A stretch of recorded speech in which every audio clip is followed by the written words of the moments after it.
విను బిడ్డా, నువ్వు నన్ను పిలిచావు కాబట్టే నేను నీ ముందుకొచ్చాను. నీ జీవితంలో నువ్వు అనుభవించిన కష్టాలు, మోసాలు, కన్నీళ్లు అన్నీ నీ గతకర్మల ఫలితం. కాని ఆ సమయం ఇప్పుడు ముగిసింది.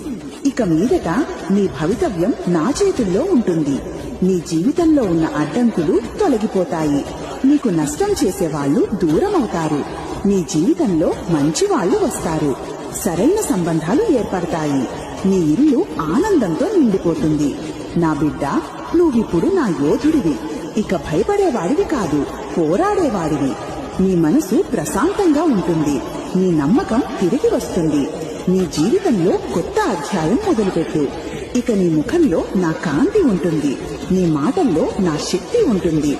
నువ్వు ఎక్కడికైనా వెళ్ళినా వెలుగు విరజిమ్ముతుంది. నీ విజయము ఖాయం.